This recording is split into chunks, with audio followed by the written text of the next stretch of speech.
51페이지 동포은 공정한 자리에서 자리이타 함께 읽어보도록 하겠습니다.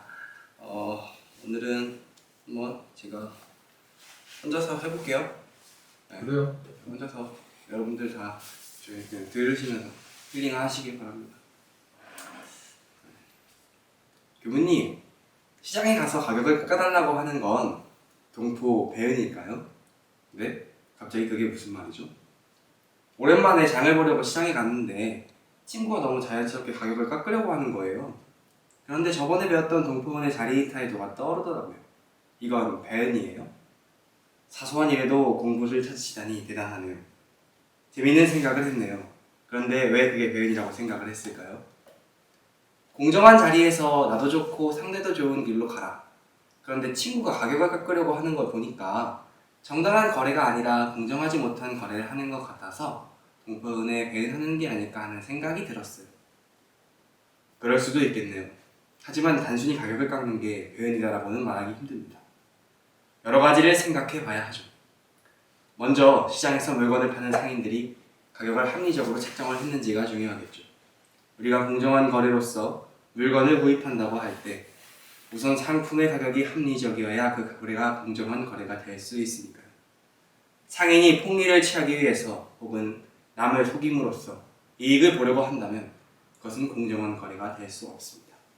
그러니 만약 상인이 알맞은 금액을 제시했다면 가격을 깎는 것은 동포 배은이 될 것이고, 만약 시세보다 더 높은 가격을 불러 바가지를 씌우려 했다면 가격을 깎는 것은 동포 배은이 되지 않을 겁니다. 나름 합리적인 가격이었던 것 같은데, 그럼 저희는 가격을 깎으면 안 됐네요. 상인분 표정이 안 좋으셨거든요. 잘못한 건가? 무작정 잘못했다고 하기는 좀 그렇네요. 중요한 건 거래를 할 때 공정한 마음으로 공정한 자리에서 너도 좋고 나도 좋은 그런 합리적인 선택을 했느냐가 중요하겠죠. 하지만 만약 자신을 위해 누군가의 희생을 강요했다면 그것은 잘못이에요. 혹여 그게 대의를 위해서였다 해도 누군가의 희생을 강요한다는 건 잘못된 일입니다. 그건 하나의 집착일 수 있거든요. 아니면 집착된 자만일 수도 있고요. 개인의 이익을 위해서, 때로는 대의를 위해서 합리적인 가격임에도 불구하고 상인들의 손해를 일으킬 만큼 가격을 흥정한다면 그것은 배은이라고 할 수 있겠죠. 쉬운 것 같으면서 어렵네요. 생활 속에서 본 배은이 다 있는 것 같아요. 그래도 이번에는 좀 아껴보려고 했던 거였는데 잘못한 것 같아요. 다음부터는 너무 깎아달라고만 하지 말아야겠어요. 이상이고요. 다음은 정전을 한번 같이 동포은에 대해서 읽어보려고 합니다. 이렇게 정전, 동포은 펴주시고 함께 읽어보도록 하겠습니다.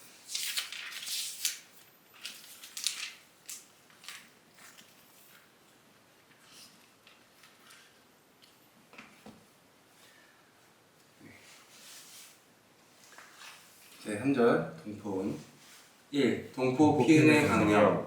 우리가 동포에게서 입은 은혜를 가장 쉽게 알고자 할진대 먼저 마땅히 사람도 없고 금수도 없고 초목도 없는 곳에서 나 혼자라도 살 수 있을 것인가 하고 생각해 볼 것이니, 그런다면 누구나 살지 못할 것은 다 인증할 것이다. 만일 동포의 도움이 없이, 동포의 의지가 없이, 동포의 공급이 없이는 살 수 없다면 그같이 큰 은혜가 또 어디 있으리요. 대범, 이 세상은 산업공상에 4가지 생활 강령이 있고 사람들은 그 강령 직업하에서 활동하여 각자의 소득으로 천만 물질을 서로 교환할 때 오직 자리이타로서 서로 도움이 되고 피은이 되었나니라. 동포 피은의 주목. 산은 배우고 연구하여 모든 학술과 정사로 우리를 지도 교육하여 주미요. 농은 심고 길러서 우리의 의식 원료를 제공하여 주미요. 3. 공은 각종 물품을 제조하여 우리의 주초와 수용품을 공급하여 주미요. 4. 상은 천만 물질을 교환하여 우리의 생활의 편리를 도와주며 5. 금수 초목까지도 우리에게 도움이 되나니라. 3. 동포 보은의 강령. 동포에게 자리이타로 피은이 되었으니 그 은혜를 갚고자 할진대 산업공상이 천만 학술과 천만 물질을 서로 교환할 때 그 도를 채받아서 항상 자리이타로서 할 것이니라. 4. 동포 보은의 주목. 1. 산을 천만 학술로 교화할 때와 모든 정사를 할 때 항상 공정한 자리에서 자리이타로서 할 것이요. 2. 농은 의식 원료를 제공할 때 항상 공정한 자리에서 자리이타로서 할 것이요. 3. 공은 주초와 수용품을 공급할 때 항상 공정한 자리에서 자리이타로서 할 것이요. 4. 상은 첨단 물질을 교환할 때 항상 공정한 자리에서 자리이타로서 할 것이요. 5. 초목 금수도 연구 없이는 꺾고 살생하지 말 것이니라. 5. 동포 배은 동포에 대한 피은 보은 배은을 알지 못하는 것과 설사 알지언정도 보은의 실행이 없는 것이니라. 6. 동포 보은의 결과 우리가 동포 보은을 한다면 자리이타에서 감화를 받은 모든 동포가 서로 사랑하고 즐거워하여 나 자신도 옹호와 우대를 받을 것이요. 개인과 개인끼리 사랑할 것이요. 가정과 가정끼리 친목할 것이요. 사회와 사회끼리 상통할 것이요. 국가와 국가끼리 평화하여 결국 상상하지 못할 이상의 세계가 될 것이니라. 그러나 만일 전 세계가 이와 다 배운 자가 되지 못할 때 꼭 배은 자의 장난으로 인하여 모든 동포가 고해 중에 들게 되면 구세 성자들이 자비 방편을 베푸사 도덕이나 정치나 혹은 무력으로 배은 중생을 제도하게 되나니라. 여기까지 읽도록 하겠습니다. 네. 감사합니다. 사실 너무 오랜만에 하면서 진짜 감이 없긴 한데 동포는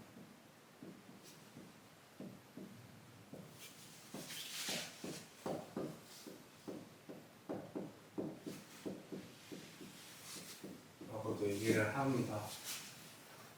사실 사은이라고 하는 건 진리 모습을 은혜로서 나타낸 것인 동시에 일종의 윤리 강령이기도 한데요. 윤리라고 하는 것은 사람이 보편적으로 살아감에 있어서 기본이 되는 의식이나 혹은 이제 사상, 이제 그 규범, 도덕, 규범, 규율 이런 것들 이제 윤리라고 얘기할 수 있는데 그 윤리가 되어짐과 동시에 진리의 모습이다라고 하는 것은 진리의 본체임과 동시에 진리의 그 쓰임이다 라고 얘기를 할 수 있는데 너무 어려운 말이고 결론적으로는 우리가 여기서 알아가야 될 거는 동포의 은혜이고 그게 자리이타에도록 이루어진다 라고 하면서 이제 막 이야기가 나오는 거죠. 여기 같은 경우에는 사실 이제 상인과 나와의 관계에 대해서 이제 이렇게 얘기를 했잖아요. 상인과 나와의 관계에 대해서 얘기를 했는데 상인이라고 하는 하나의 이제 존재 관계에서 내가 거래를 하는데 합리적인 거래라고 얘기를 했지만 결국에는 이 이익이라고 하는데 어떻게 주고 갔냐에 대한 문제를 가지고 이제 얘기가 나온 거죠. 근데 그 이익이 주고 간 게 이 나라고 하는 친구는 어떤 게 은혜롭게 작용했냐 라고 하는 질문을 던진 거고 교무님 이 지문 속에서의 교무님은 자리타라는 키워드로 이제 던진 건데 흔히들 이제 좀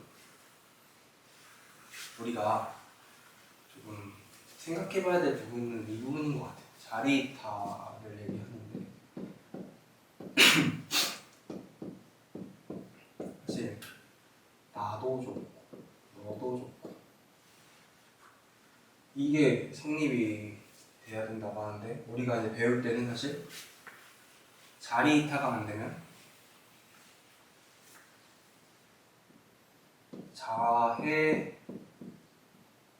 자해탈이라고 하죠. 네. 자해이타. 자이타해? 자해이타는? 자해이타?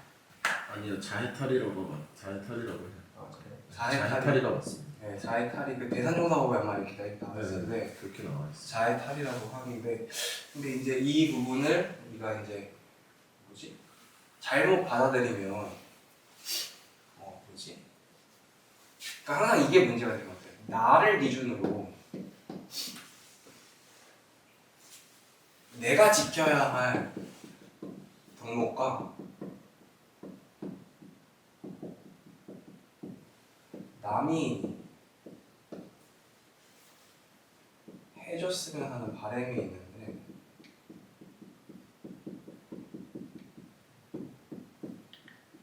가끔은 이 덕목을 남한테 적용해서 너 이렇게 해줘야 되는 거 아니야? 라고 생각을 할 때가 있는 것 같아요. 근데 그렇게 되면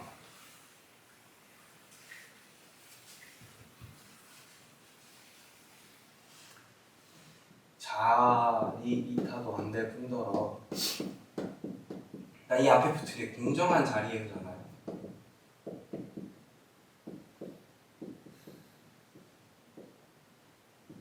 이 부분이 이제 떠나지 않나라는 그냥 보편적인 생각을 해보고요. 그럼 이제 우리가 이 공포에서 생각해봐야 될 부분들은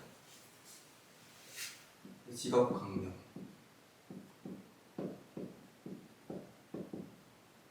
윤리, 관계가 아닌가 생각을 해봅니다.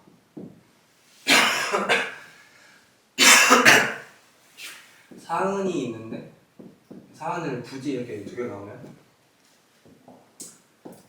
천지부모, 하감지, 동포법률,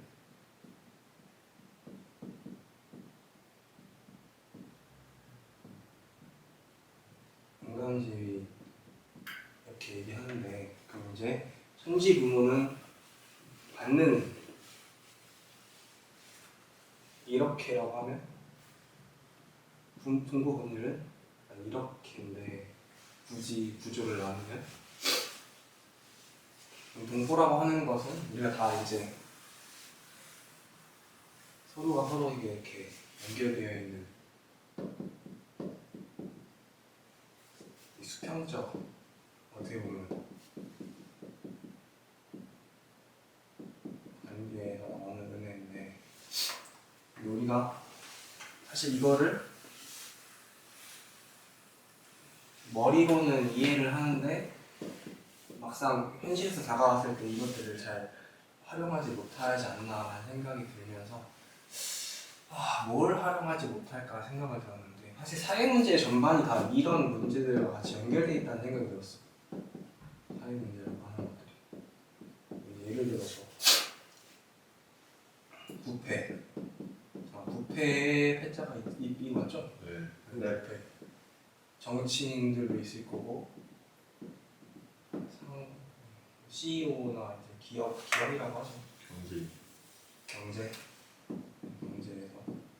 이루어지는 것들, 또 전쟁, 이제 나라와 나라 사이겠죠. 또 사회 문제가 갈등 이제 요즘에 많이 늘어나는 게 남녀 갈등도 있을 거고 세대 갈등도 맞아요. 세대 갈등도 젠도 세대가 대표적인. 근데 이제 물론 동포은의 가장 핵심적인 부분은 직업 윤리 이 부분이긴 하나 이 부분들로 같이 이제 엮여일 수밖에 없다라고 생각이 들어지는 이유는 이거를 중심으로 사회가 이루어지고 사회 속에서 사람과의 관계가 이제 우리가 오고 가니까 이런 문제들이 일어나지 않나 생각하는데 그럼 결국에는 이 모든 문제들이 일어나는 원인이 무엇일까 했을 때 교육품에 보면은 이제 막 병에 대해서 말씀을 하시는데 그 중 하나가 이제 이기심에 대한 얘기를 하세요.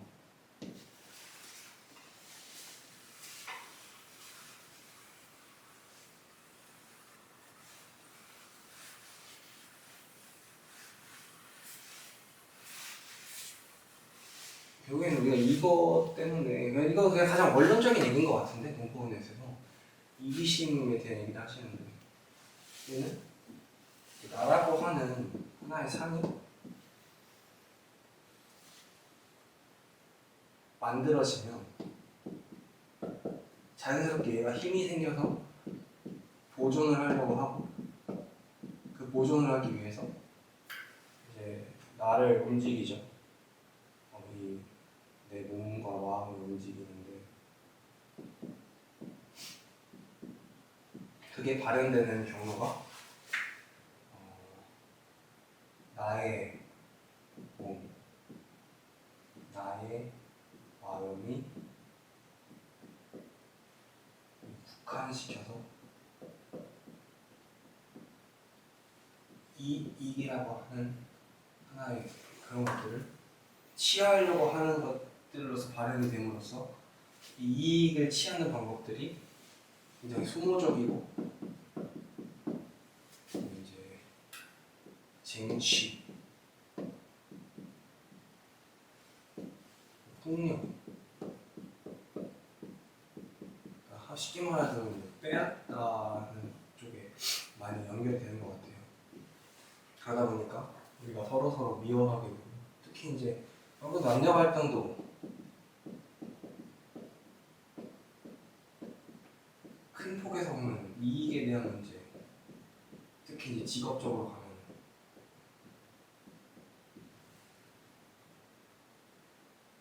세대 갈등도 결국에는 이익에 대한 문제, 다 이걸로 연결이 되더라고요. 그래서 그럼 이제 이 이익을 어떻게 할 것이냐라는 우리가 고민을 해봐야 될 것 같아요.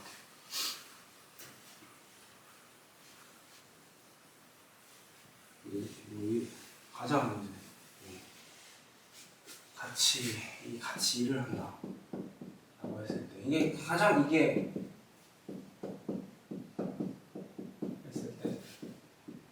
베스트는 진짜 이 법문 말씀처럼 서로가 서로를 배려하고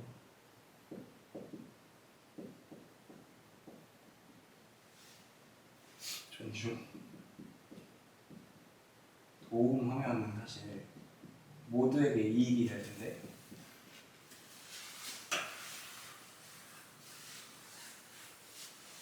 이 선순환을 끊는 존재가 어느 순간이든 있단 말이에요.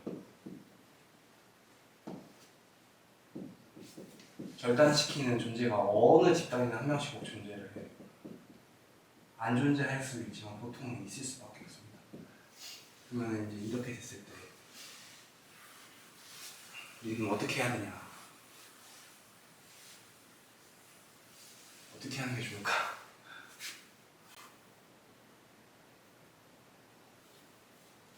질문이에요. 네, 어떻게 하는 게 좋을까요? 인과의 이치를 신앙한다면 절단된 놈은 절단 날 테니 자기의 자리에서 공정하게 자리 이탈을 하다가 손해를 보더라도 전에도 아까 이게 참의 마음으로 존버하는 것이 존버 좋지 않을까. 좋습니다. 네.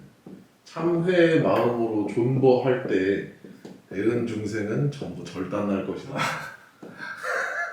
하는 생각을 합니다. 결국 절단할 것이다.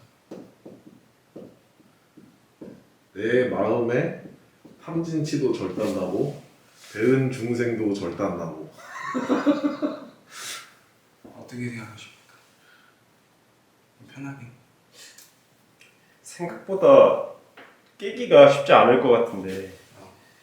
네. 예를 들어서 뭐 상인한테 내 풍미를 위해서 뭔가 가격을 깎아 보면 내가 못 사는 선이 생기고 이렇게 다 단절돼서 그렇게 그냥 그럴 것 같은데. 모두 그게 결국에는 다 단절이 되고 그 구조가 더 깨져버린다. 그러니까 점점 고립되겠죠. 고립이 된다. 아니 그 사람이 사회 안에 있으면 그럴 수밖에 없을 것 같은데. 그 사람 고립돼서 자연 도태된다. 그러니까 생각보다 내 이득을 엄청 취할 수 있을 것 같은데 생각보다 한정적이고. 맞아요. 그게 사실 그래요. 우리가 이렇게 막 되게 이기적으로 살면은 성공할 것 같은데 물론 어디서든 살아남는 것 같지만 이기적으로 행동하는 사람들 경우에는 그 집단에서 이제 좀 떨어져 나가는 경향이 많은데 이제 물론 근데 이게 힘이 비슷할 땐 그래요.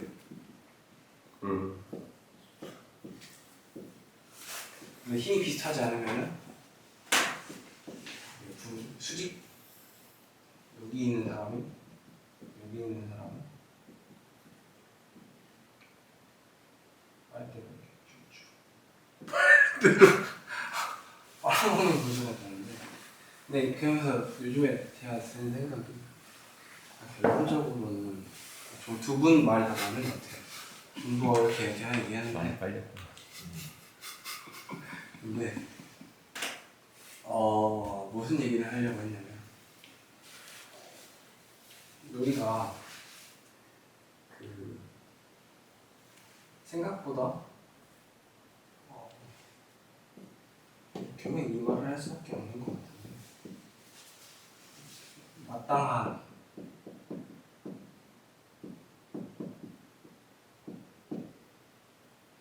원인과 결과,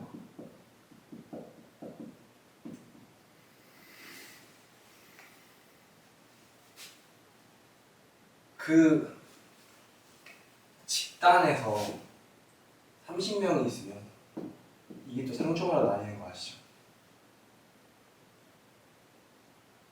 몰라요. 그 30명이 모여 있으면 30명 중에 상위 그룹이 만들어지고 아, 중위 그룹이 만들어지고 최하위 그룹, 하위 그룹이 만들어진대요. 근데 다시 그 30명을 10명, 상위 10명, 중위 10명, 10위 10명 하면은 하위 10명 하면은 이 하위였던 사람들 중에 갑자기 또 상위가 만들어지고 또 그 중에서 또 못한 사람이 만들어지고, 그래서 꼭 그 그룹에서 쓸모없는 존재들이 반드시 그룹이 존재한다는 거죠. 5명이 모이는. 한 한 명은 명은 쓰레기야. 현자 지보라님께서 말씀하신 그 말인데, 그 이게 좀 이상하잖아. 왜 굳이 계속 그 그룹 사회 그룹이 생기는데 그 그룹 속에서 말도 안 되게 쓸모가 없는 사람들은 계속 존재되고 그 그룹을 해칠 것 같은 미꾸라지 같은 존재들은 왜 계속 존재를 해야만 되는 게, 왜 그 구조는 계속 변함없이 이어져 가는가에 대한 문제를 고민했을 때 쓸모라고 하는 거에 대한 좀 정의를 생각해보자라는 생각을 하게 됐어요. 우리가 말하는 쓸모는 굉장히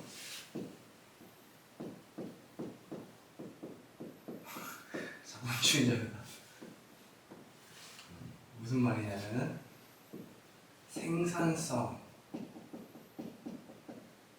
혹은 그 가치,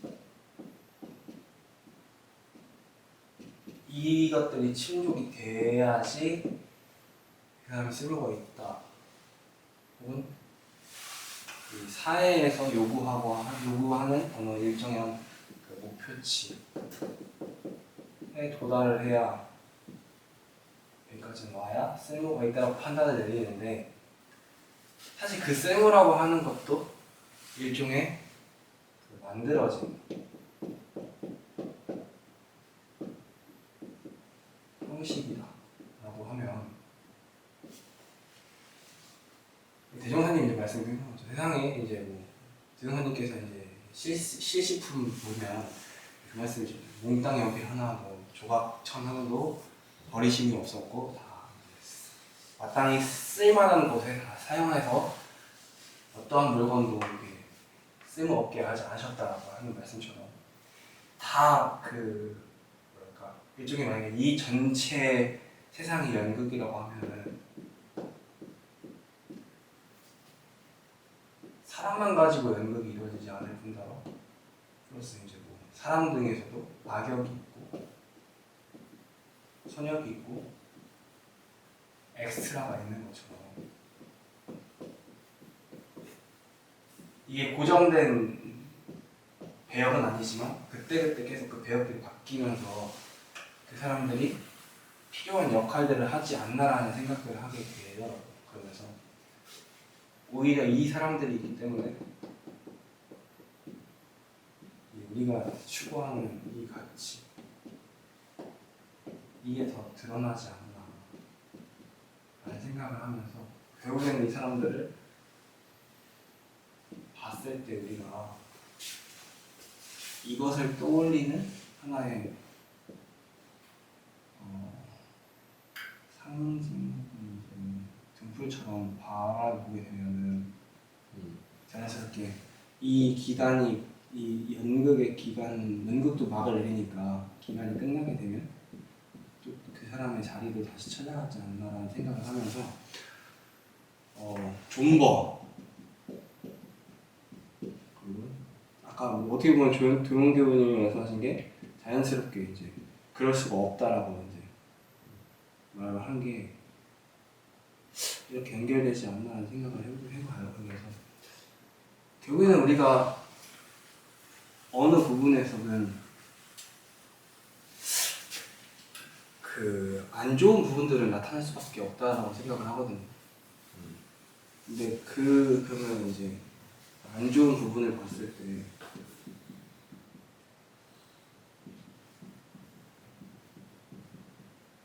어떻게 할 것인가를 동포원으로 어느 정도 알려주신 게 아닌가라는 생각을 하면서 결국에는 이상적으로 우리가 추구해야 되는 목표는 이런 부분들을 보더라도 우리는 산업공상에서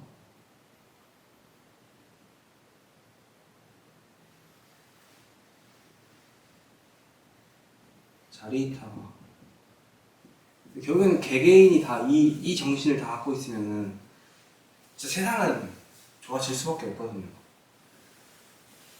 이것들을 좀 심어가는 우리 역할이 아닌가라는 생각을 하면서 이렇게 준비를 했고요. 그러면은 사실 오늘 부분은 어떻게 보면 너무 보편적이고 원론적인 이야기들이 많아가지고 크게 막 뭐라고 얘기할 분들 혹시 뭐 같이 이야기 나눴으면 좋겠다라는 분들 있으면 얘기해주셔도 좋을 것 같아요. 요즘에 뭐 우리가 각자 집단에 속해 있잖아요. 그러면 이제 이 동포운을 느끼고 동포운을 혹은 이제 배은이든 보은이든 이 동포운을 느끼는 우리가 수 있는 존재들은 사실 우리가 같이 일이든 생활이든 집단 속해 있는 집단 안에서 그게 이루어지잖아요. 요즘에 느껴지는 뭔가 좀 문제점 같은 것들이 있나요? 그 얘기를 해볼까요? 환경 얘기를 했으니까 사실 환경 얘기를 하면은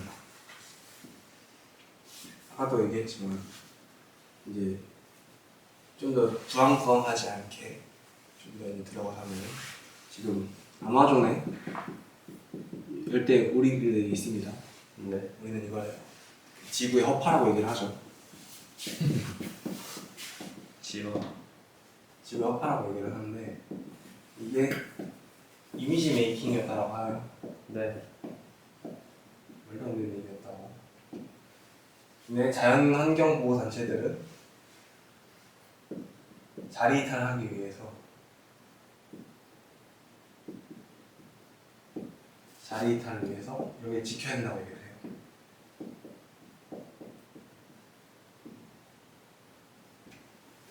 근데 이 여기 사는 사람들은 생계를 위해서 나무를 베거나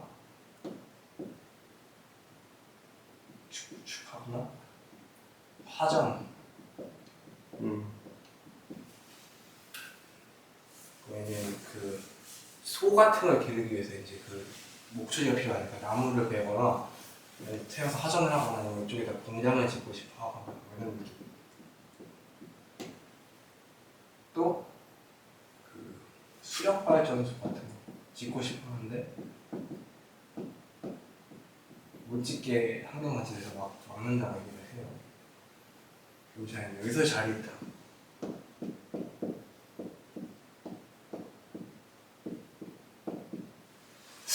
무엇일까? 라는 생각을 하게 되는 거죠. 그럼 무엇이 이익인가? 사실 이익이라고 하는 관점도 굉장히 주관적이긴 하죠.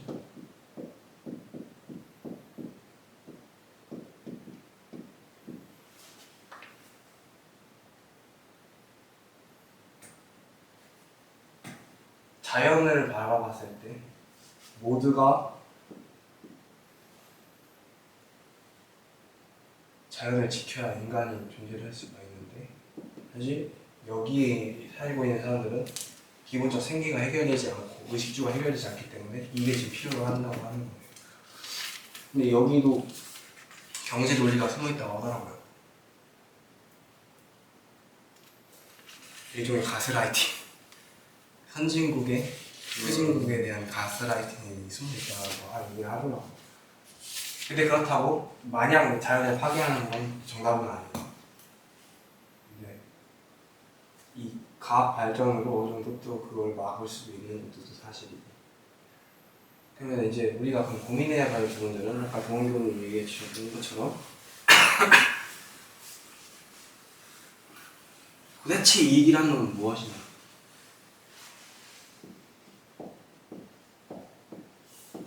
뭐가 이익일까? 이와 사실은 해는 떨어질 수 없습니다. 그럼 선악처럼 현실 세계에서 이와 해도 때려야 뗄 수 없는 사이예요. 마치 한 나무에 달콤한 열매가 막 나고 한 나무에는 같은 나무인데 이쪽에는 막 독든 나무가 이렇게 열매가 났대요. 근데 나중에 이게 문제가 되니까 이걸 잘라버리자 해가지고 잘랐더니 이 나무 이 열매 좋은 열매가 나는 나무도 말라 죽었다는 뭐 이 우화 이야기처럼 뗄 수가 없습니다. 마찬가지로 이 해도 반드시 세상 구조는 누군가가 이익을 보면 누군가 해를 봐요. 어쩔 수가 없어요. 근데 좀 덜 손해보고 덜 뭐 이런 부분들은 있겠죠. 근데 중요한 건 뭐냐면은 이건 어디까지나 이렇게 긴 하나의 시점 속에서 하나의 시점을 딱 봤을 때 이해가 생긴다는 거죠. 그러니까 이건 시점 문제인 것 같아요. 아까 말한 타이밍 문제. 그러니까 어떤 시점에서 어떤 각도에서 어떤 그 지점에서 보느냐에 따라서 이해는 생길 수밖에 없는 게 당연한 이치다. 이 세상에서, 이 드러나는 세상에서, 보이는 세상에서. 근데 이제 재밌는 게 우리는 보이지 않는 세상도 얘기한단 말이죠.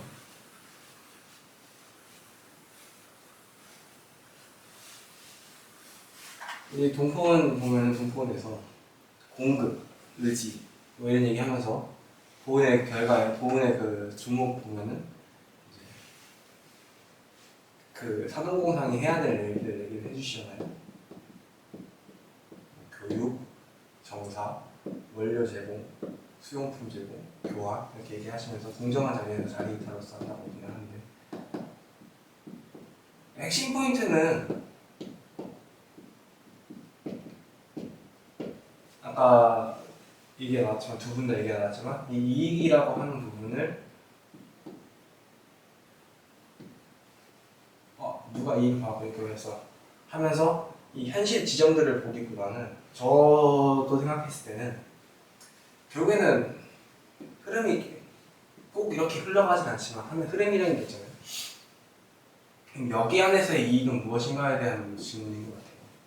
근데 그럼 이 이익이란 건 무엇이냐고 했을 때 보이는 세계에서는 반드시 이와 해가 같이 있을 수밖에 없어요. 보이는 세계에서는. 근데 우리가 말하는 같이 말하는 부분은 보이지 않는 세계란 말이죠. 이제 우리는 흔히 이거를 진리의 세계라고 얘기합니다. 아직 과학적으로 판명나지 않은 우주에 대한 이치죠. 과학자들도 여전히 탐구하고 있는 촉근, M, 별 얘기들이 많죠. 이제 다중우주, 심지어 빅뱅에 관련돼서도 이제 시작점이 있다 없다고 막 얘기가 나오고 있는 시점인데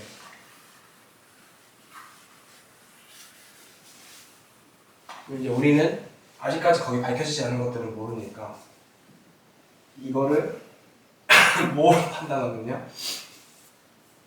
이제 이거를 판단하겠죠. 보통 이거는 종교에서 얘기를 하는 부분이니까 종교는 깨달음을 판단을 합니다. 그럼 그렇게 했을 때 이 이익이라고 하는 거 결국에는 우리가 추구하는 부분 결국에는 저는 이 얘기를 하고 싶었어요. 원생명주의. 우리에게 다가올 이익은 이거밖에 없다고 생각을 해요. 진짜 뻔한 얘기인데 이거 맞나요? 피스. 러브 앤 피스. 러브 앤 피스. 이거밖에 없다고 해요. 결국에 우리에게 남아있는 이익은 이거밖에 없다고 생각을 해요. 왜냐면은 이게 있으면 이익이 되건 해가 되고 이익이 되고 해가 되고 결국엔 어떻게 누구나 다 행복한 세상이 올 수밖에 없으니까. 모두가 모두를 사랑하게 되면. 근데 이거를 한 지점에서 이제 아까 아마존을 훅 들어가서 같이 아마존 사람이 됐다가 환경단체가 됐다가 선진국이 됐다가 후진국이 됐다가 하면은 결국에는 누구에게도 이익을 찾을 수가 없을 것 같아요. 그래서 아까 처음에 얘기했던 게 이기심이었어요. 사실 이기심이라고 하는 건 프레임이거든요. 프레임 싸움이거든요. 이게 나라가 될 수도 있고 이제 집단이 될 수도 있고 사회, 가정, 개인 가정이 될 수도 있고 개인이 될 수도 있어요. 어느 프레임에 들어가느냐에 따라서 이익이 달라져 버리니까.